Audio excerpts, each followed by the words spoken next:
El especialista responde. Bienvenidos a nuestro programa dedicado, enfocado a la salud.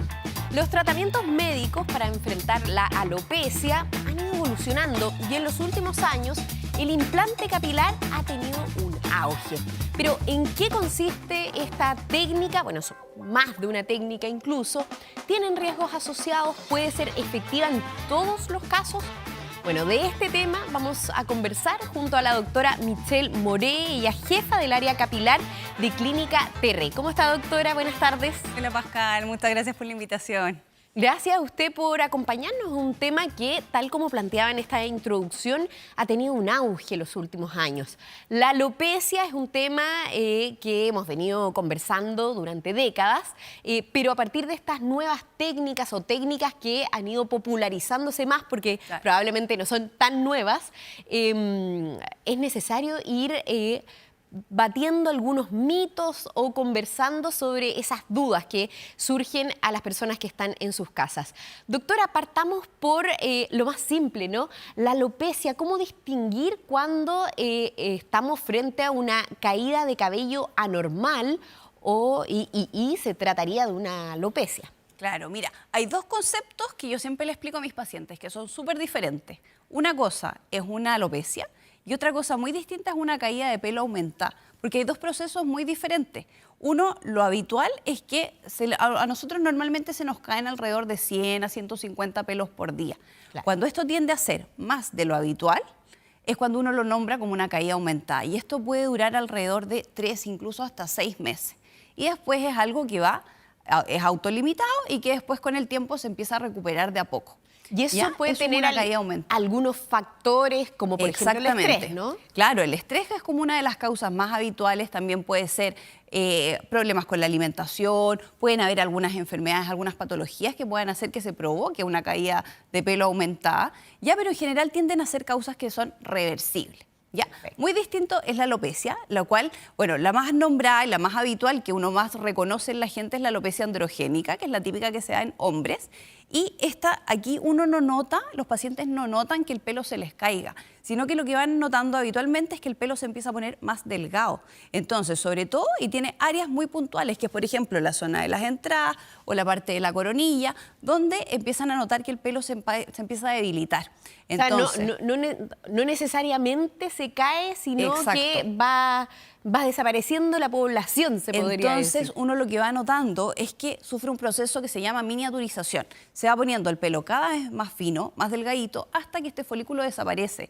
Entonces, habitualmente tienden a ser procesos un poco más lentos, de varios meses, incluso años, y van teniendo una progresión en el tiempo. Claro. Entonces esto sigue avanzando, avanzando, avanzando, y el paciente, ¿qué nota? Claro, mis entradas están más grandes, la coronilla se me va despoblando y a veces llegan, estas zonas confluyen y pueden llegar a alopecias muy avanzadas. Claro. Doctora, suele ser, usted me corrige si no, que uno a veces tiene la sensación de que la alopecia se da más en hombres o en mujeres, claro, pero esto no es así. ¿En qué género se da más? ¿En qué zona se da más en respectivos géneros? Mira, en general los patrones tienden a ser bastante, bueno, a veces pueden ser similares y a veces pueden ser muy distintos. En general en hombres y en mujeres se puede ver, por ejemplo, lo que contábamos, que es una alopecia androgénica, que este es un tipo de alopecia. Existen varios tipos de alopecia que lo podemos ir comentando más adelante, pero esta es por lejos la más frecuente.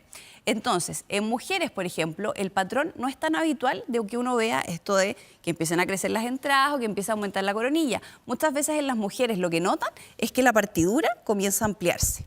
Entonces comienzan a notar su partidura cada vez más grande. En cambio, en los hombres es este típico patrón o de entradas o de la parte posterior. Perfecto.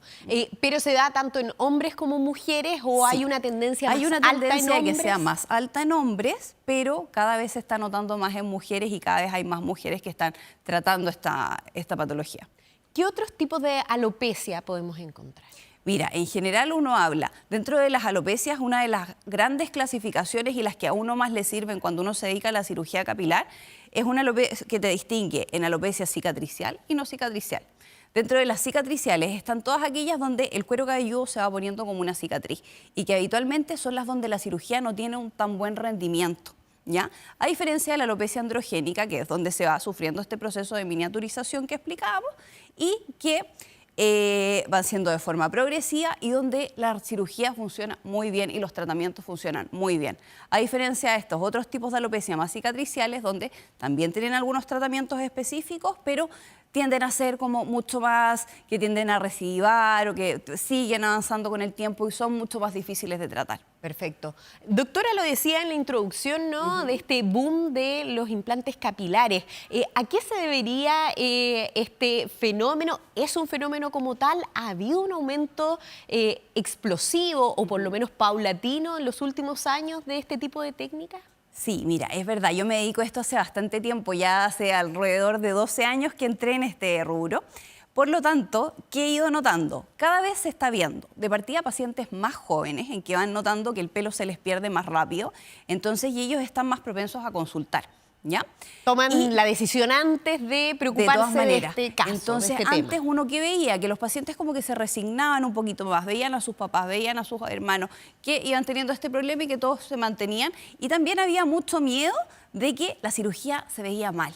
Esto era como el gran temor, de que la cirugía se veía con este aspecto como de pelo de muñeca, que daba mal resultado, que quedaba mal, que quedaba falso. Y esos mitos han ido pasando a lo largo del tiempo. Entonces, eso ha ido dando más confianza de que ahora se realizan este procedimiento con mucha más tranquilidad.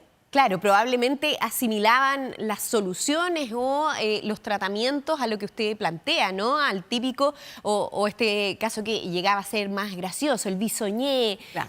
la peluca que luce mal, como había que aceptar de alguna manera la calvicie, y ahora con estos tratamientos también se fueron generando tabús, ¿no? Sí, es ¿Qué verdad. tipo de temores usted encuentra en los pacientes cuando van a consultar por primera vez? Mira, mucho... O mitos, de pronto, que Eso era algo ellos que se tienen. veía hace varios años, donde uno decía, claro, puede quedar la cirugía, puede quedar mal, puede ser que no me resulte, puede ser que no funcione. O el tema de esto de los familiares que simplemente se resignaban a que no tenían pelo y que estaba todo bien. Pero ya los hombres se están atreviendo más a realizar este tipo de cirugías estéticas y hay más seguridad, las técnicas son cada vez menos invasivas también. Entonces, todo eso ha hecho que tengan un poco más de confianza en realizar estos procedimientos. Perfecto. Doctora, para alguien que esté interesado en esto, expliquemos el ABC de este tipo de técnicas. Tengo entendido que es más de una. Sí. Y cuáles son las principales diferencias y cómo se va llevando a cabo esto. Mira, existen dos grandes técnicas en implante capilar.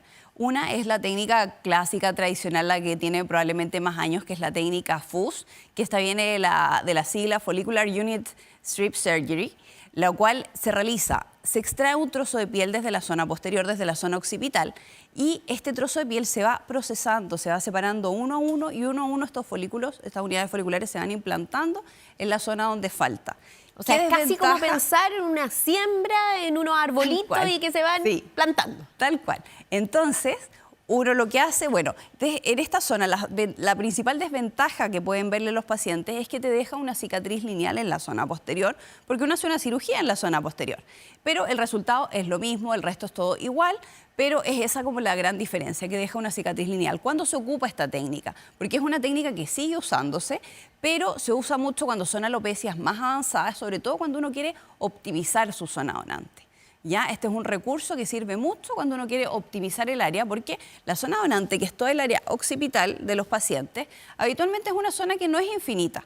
Entonces uno muchas veces, si tenemos un área que hay como una desproporción, cuando son alopecias muy avanzadas, la zona que uno tiene que implantar es mucho más grande que el área de donde se van a extraer los folículos, esta técnica sigue siendo una muy buena opción para esos casos. Que finalmente, para simplificarlo, doctora, espero que no... Sí, todo lo que quiera. Simplificarlo un poco, es sacar el recurso de un área para implantarla Claro, en otra procesarlo, área. se separa y después se implantan todos igual que con la otra técnica. La técnica habitualmente que más se utiliza, que es la técnica FUE, que es la otra técnica que existe. Esta es de Follicular Unit Extraction, esa es la sigla en inglés. Y uno va extrayendo los folículos con una máquina, con un punch, que es como una especie de aguja hueca, donde uno va extrayendo estas unidades foliculares uno a uno desde la zona posterior. Aquí, eso sí, ¿qué desventajas pudiera tener? Habitualmente uno trabaja con el paciente rapado. Entonces, hay algunos pacientes que realmente les complica un poco esto, entonces prefieren utilizar la otra técnica como para no tener que rapar y poder alcanzar una buena cantidad de unidades foliculares. Claro. ¿Ya?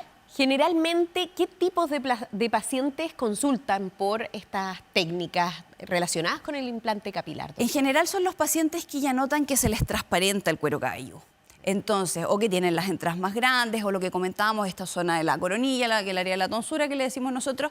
Entonces, cuando ven estas zonas más despobladas, son los pacientes que suelen preguntar por la cirugía. Muchas veces uno parte contra un tratamiento médico, porque a veces uno necesita estabilizar la alopecia antes de operarlos a los pacientes. Entonces, en general suele ser todo un proceso, puede ser un poco largo en algunas ocasiones, pero siempre al final de cuentas es como por tener el mejor resultado para los pacientes. Cuando hablamos de estabilizar la alopecia, ¿a qué se refiere y qué tipo de tratamientos o de estrategias se utilizan para en algunos casos retrasar la aparición o cuidar el recurso, como se podría decir? Tal cual. Entonces, como es tan importante este tema de cuidar el recurso de la zona donante, uno siempre tiene que intentar cuidar el pelo que queda.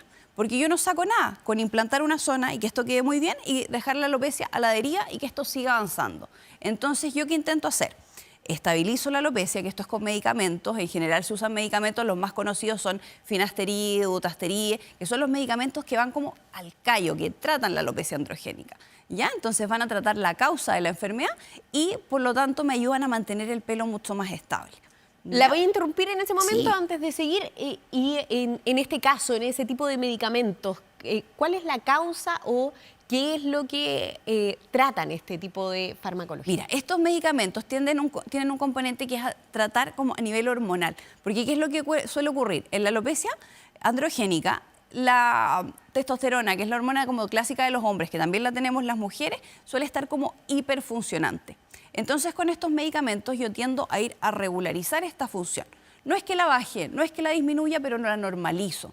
Entonces, esto me ayuda a mantener el pelo mucho más estable, que tiene como de los principales receptores donde actúa este medicamento, es en pelo y en próstata también, que es como el otro lugar que uno suele pedir los medicamentos, revisar que esté todo ok antes de iniciar los tratamientos. Perfecto. Doctora, vamos a seguir desentrañando cuáles son los procesos y cómo se lleva a cabo este tipo de técnicas, pero antes vamos a ir a comerciales. Pero antes de la pausa, ¿usted se ha preguntado qué le permite observar los detalles? La mácula es la responsable de que usted pueda leer, enhebrar una aguja y distinguir las caras de las personas. Las enfermedades de la mácula pueden afectar a niños y adultos, pero podemos prevenir sus complicaciones con exámenes y tratamientos realizados a tiempo. Visite a su oftalmólogo y cuide su visión. Clínica Oftalmológica Mira, ver bien, vivir mejor.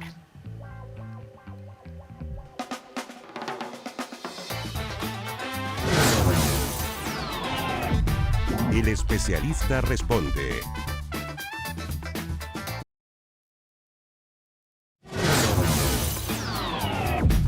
El especialista responde.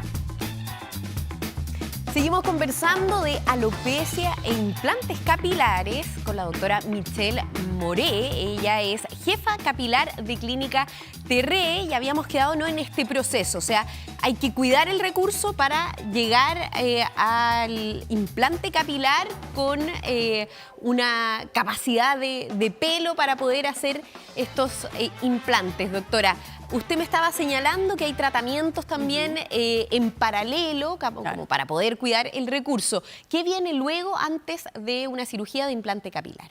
Claro, en general uno realiza una serie de exámenes porque es importante revisar que el paciente no tenga patologías importantes o que puedan estar descompensadas antes de hacer una cirugía. Esto hay que tener en cuenta que es una cirugía que es electiva, es ambulatoria, es con anestesia local, es algo muy tranquilo, pero obviamente siempre pueden haber complicaciones. Entonces, cuando uno se opera en un lugar bueno, en un lugar seguro, es súper importante tener todo eso controlado. Claro, eso mismo que usted dice es importante. O sea, si alguien en algún lugar en donde usted asista hay alguna suerte de presión por el procedimiento, quizás no es ahí el lugar, porque tiene que pasar por un proceso de evaluación y ver bien cómo va a funcionar estas técnicas, ¿no? Exacto. Entonces, ahora, hay pacientes en los cuales uno sabe que hay zonas que no van a responder a ciertos tratamientos médicos. Entonces, son zonas que uno pudiera llegar y operarlas desde el minuto 1. Ya, sobre todo cuando son pacientes con alopecias muy avanzadas, donde uno sabe que el tratamiento quizás va a tener muy poco rendimiento, uno puede partir con la cirugía. hay una gran gama de pacientes donde uno sabe que van a responder bien, sobre todo pacientes jóvenes responden muy bien a los tratamientos médicos, que tienden a ser tratamientos orales o aplicar lociones, o incluso pudieran ser en algunas ocasiones inyecciones en cuero cabelludo, que también pueden ayudar a estimular la zona antes de pensar en la cirugía, antes de plantearla. Perfecto. ¿Ya? Entonces, según el grado de alopecia, es como algo que va a marcar mucho por dónde partir. Doctora, uno lo ve generalmente más en hombres, ellos consultan más probablemente, pero esta es una cirugía que se puede realizar en mujeres. ¿Qué precauciones habría que tener en estos casos?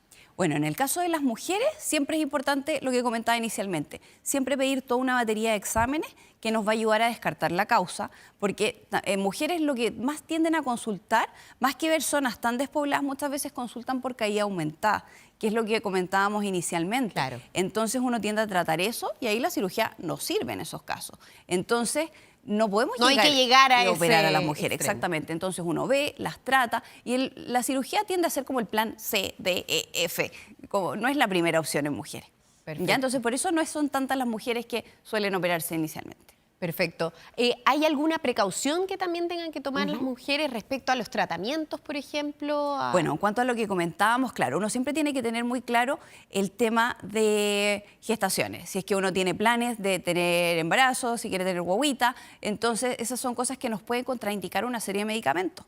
Entonces, es muy importante tener claridad de eso. En el caso de los hombres y las mujeres. En el caso de los hombres y las mujeres, sí, es cierto. Porque también en el caso de los hombres, cuando tienen planes de tener niños, hay algunos medicamentos que no se pueden utilizar, ¿ya? Y hay otros que sí se pueden utilizar con toda seguridad. Perfecto. ¿Ya? Entonces, también es algo que sí, se tiene que conversar ahí de con todas el maneras, con es el algo que se tiene que especialista. conversar sí o sí con la persona indicada. Perfecto. Doctora, ¿cómo es la cirugía en sí? Usted mencionaba que es una cirugía ambulatoria, que tiene anestesia local. ¿Cuándo la persona puede volver a su día a día, a su cotidianeidad, al trabajo, etcétera? ¿Y cuáles son las precauciones posoperatorias? Mira, en general, esta cirugía, yo siempre le explico a los pacientes, son 3 días donde uno tiene que tener todas las máximas precauciones. ¿Por qué? Porque ¿Después de la cirugía? Después de la cirugía, claro. Si hablamos de indicaciones como postoperatoria, los primeros 3 días son claves. ¿Por qué? Porque los folículos inicialmente no quedan tan bien afirmados, porque uno depende del proceso de cicatrización. Se forma una costra que lo afirma, hay una pequeña incisión que hace que el folículo esté ahí insertado en el área. Entonces, todo esto inicialmente está muy frágil, ¿ya? Entonces, uno tiene que dejar pasar unos 3 días donde hay que dormir de una forma en especial, hay que moverse de forma especial, porque tiene que hacer todos los movimientos como un poquito más lentos, no hay que andar apurado, acelerado, cargar cosas pesadas. Hay que tener un montón de resguardos para evitar que cualquier unidad folicular pudiera salirse del área. Claro. ¿Ya? Entonces, para evitar esto, uno tiene que intentar dejar estos primeros 3 días sí o sí de más reposo. Ya, ahora, pasando estos 3 días, uno ya pudiera volver a hacer sus cosas como del día a día de forma más normal, pero hay que tener cuidados en cuanto a fuerzas. Uno puede retornar a actividad deportiva después de los 10 días habitualmente. Y cosas como, por ejemplo, playa, sol, son probablemente las últimas cosas que uno les deja hacer a los pacientes, ¿ya? Entonces, cuidado del sol es por lo menos unos 2 meses. En cuanto a meterse a piscinas o meterse al mar, también pudieran ser varias semanas antes de poder hacerlo. Siempre hay que andar con jockey, un sombrero que proteja el área del sol. ¿Y eso cuánto es el plazo finalmente en donde ya se empieza a ver un crecimiento de este folículo o que ya esté bien firme el pelo? ¿Cuándo nos podemos mechonear, digo yo? El pelo ya tiende a estar firme después de los 10 días. Ahora, ¿qué ocurre en esa fase? Viene como la fase que es terrible para los pacientes, que a todos los pacientes les da mucha pena porque el pelo implantado se empieza a caer. ¿Ya? Entonces, y es como lo estaban cuidando, claro, y después estaban cuidando tanto y empieza a cae. caerse. Entonces, y este proceso es largo y es bien frustrante porque dura alrededor de 2 meses. Y puede ser que todo el pelo implantado se caiga. Y eso está totalmente considerado y es parte normal del proceso. Perfecto. Son 2 meses que hay que tener en cuenta donde el pelo implantado se cae. Luego de eso, alrededor de los 3, 4 meses, uno recién empieza a ver que el pelo implantado empieza a crecer. Y empiezan a crecer muy de a poco, que eso también hay que ir conteniendo a los pacientes porque se ponen muy ansiosos y el pelo va creciendo muy de a poco. Entonces, mes a mes uno va notando que va creciendo a poquitito, el pelo implantado van apareciendo cada vez más y el resultado final uno lo ve entre los 12 e incluso 18 meses. ¿Ya? Entonces, y ese es un proceso resultado muy largo. final, ¿Cuál es, doctora? Lo pregunto porque muchas veces en el tema también estético, como estamos acá con cirujanos estéticos, que también uno tiene que tener esta conciencia de la realidad, conciencia de los resultados que queremos obtener, Claro. porque no necesariamente alguien que tiene poquito recurso después va a ser un afro, por No, supuesto. pues, de todas Entonces, maneras. ¿cuáles son los resultados que puede esperar? Y es algo que no se le va a caer más el pelo, ¿es una solución definitiva? Mira, en general uno dice que sí, porque el pelo implantado, como lo que uno trasplanta es un pelo que es sano, que no tiene esta carga genética donde pudiera ir perdiéndose, atrofiándose con el tiempo, entonces es un pelo que debiera durar el resto de la vida, ¿ya? Ahora, puede sufrir infinitas veces caída, porque decíamos, la caída es una causa que es totalmente aparte. Claro. Si uno está más estresado, el pelo implantado puede caerse, pero después Mala vuelve a alimentación crecer. también puede ¿Ya? Y hay que causarlo. tener en cuenta también que el pelo al final de cuentas igual es como un órgano. Entonces, si uno fuma mucho, se alimenta mal, hay montones de factores, no hacer deporte, como hay hartos factores que igual a la larga pudieran hacer que el pelo implantado de a poquitito pudiera perderse. Claro. ¿Ya? Entonces hay que cuidarlo igual como uno cuida el cuerpo completo. ¿Ya? Entonces esas son cosas que hay que tener en consideración. Claro, estar consciente de Puede los durar resultados mucho esperados tiempo. y de los cuidados y resguardos que debe tener una Sí. vez que ya se han sometido a esta cirugía. Doctora, ¿le parece que revisemos algunas de las preguntas que nos han hecho llegar nuestros Ya, televidentes con el hashtag El Especialista Responde, como Carla Burto R, que nos pregunta, ¿puede la tricotilomanía, nos explica ahí, doctora, qué es, derivar en alopecia? Mira, nos fuimos a causas muy específicas. Sí. La tricotilomanía es una patología psiquiátrica donde uno tiende a tirarse el pelo. Entonces el pelo los pacientes se lo sacan. ¿Qué puede provocar esto? Puede terminar en una alopecia, que son de origen cicatricial, que eran las que comentábamos antes, que son estas patologías que son más difíciles de tratar y que Porque a puede veces... generar una suerte de pelones. Exacto, en el pelo, ¿no? y que eso queda como una cicatriz. Ya. Entonces, muchas veces en esas áreas puede ser que el folículo no prenda bien, que no se implante tan bien. Entonces, puede tener un menor resultado versus una alopecia androgénica habitual. Por eso también aquí lo importante, para no llegar a la alopecia en sí, es Es tratar... descartar esta causa. Aquí el manejo caso con el también. psiquiatra es clave. Yo he tenido pacientes con tricotilomanía donde, claro, necesito que ya esté dado de alta por el lado del psiquiatra para poder realizar la cirugía. Pues no saco nada de implantarlo si es que después se va a seguir tirando el pelo. Claro, Ya, perfecto. pero puede provocar una alopecia, sí, y cicatricial, que tienden a ser mucho más complejas de tratar. Perfecto, doctora. Revisemos otra de las preguntas que nos han hecho llegar. Ariel DMX nos pregunta, ¿hay algún producto natural que funcione contra la alopecia? Ya, mira, en cuanto a los productos naturales, hay algunos productos que cada vez se ven más estudios, donde tenemos algunos resultados que nunca van a ser comparables con los medicamentos, los que decíamos inicialmente. Por ejemplo, el finasteride, el dutasteride, que tienden a ir a tratar la causa. Entonces, no hay nada que sea tan efectivo como eso. Dentro de las cosas que son naturales, los que más estudios tienen actualmente son, por ejemplo, el romero, que puede ayudar a estimular circulación. Claro, finalmente se debe considerar como un apoyo, como un Como todo. algo extra, quizás, Claro. probablemente, pero no quizás como un tratamiento único, porque ahí uno no va a notar tanto resultado. Entonces puede ser como cosas extra lo natural que uno pudiera agregar, pero así como tratamiento único probablemente no va a ser algo que uno va a notar un gran cambio. Claro, y si usted está preocupado de un Sí. tema de la alopecia, lo primero, por supuesto, consultar al especialista para que evalúen tratamiento más adecuado. indicado. Ahora, hay pacientes que a veces tienen contraindicaciones para usar algunos medicamentos, entonces uno ahí tiende a ver qué otras opciones podemos tener. También se ha visto mucho en el último tiempo un producto natural que es el sopalmeto, que se ha visto también que pudiera ser un poco mejor que algunas otras cosas naturales habituales que uno conocía ya. Perfecto. Veamos otra de las preguntas que nos han llegado a través de redes sociales. Daniela del Ropero de Daniela nos pregunta, ¿cuándo la alopecia es secundaria a un estado inflamatorio autoinmune? ¿Qué tratamientos son efectivos en mujeres? Bueno, estados inflamatorios autoinmunes pudieran haber bastantes. Entonces, dentro de enfermedades autoinmunes que puedan provocar caída de pelo, está, por ejemplo, cosas habituales que puede ser un hipotiroidismo o un hipertiroidismo que pueden provocar caídas de pelo. Ahora, cuando uno habla de un estado inflamatorio autoinmune, quizás pudiera ser como un lupus. Entonces, son patologías que es importante diagnosticarlas, evaluarlas, tratarlas. Entonces, ahí también vamos mucho como con el médico tratante de la paciente para ir en conjunto viendo, no todas las opciones pueden operarse, no todas responden bien a tratamientos. Entonces, es súper importante evaluar caso a caso y estar ahí de la mano del médico tratante de la paciente en este caso. La evaluación, entonces. Doctora, en este minuto que nos queda, ¿algún mensaje, algo que nos haya quedado en el tintero que le gustaría decirle a las personas ahí a su cámara? Bueno, está habiendo últimamente un gran porcentaje de, hay clínicas que están surgiendo, está habiendo un boom importante en Chile, pero es importante que los pacientes, si quieren realizar una cirugía, que investiguen bien quién es el médico que los va a operar, dónde van a realizar el procedimiento, que el lugar donde se vaya a realizar el procedimiento sea un lugar que tenga que esté certificado, que cuente con que sea todo como lo más seguro posible para poder realizar una buena cirugía y tener buenos resultados. Se están viendo muchas complicaciones y muchas complicaciones graves en esta cirugía. Entonces, y esto a lo largo del mundo, producto de este boom que se está provocando. Entonces, es muy importante, vean, investiguen, que vayan a un lugar que les dé la seguridad de que todo va a estar bien.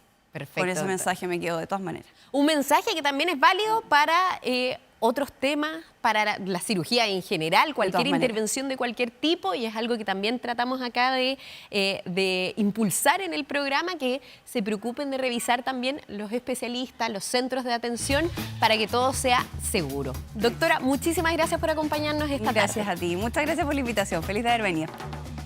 Y gracias a ustedes también por acompañarnos en el programa. Recuerden que en 24horas.cl también pueden revisar otras patologías, otros capítulos de nuestro programa El Especialista Responde. Ahora los invitamos a seguir en compañía de Canal 24 Horas. Que tengan buena tarde. Chao.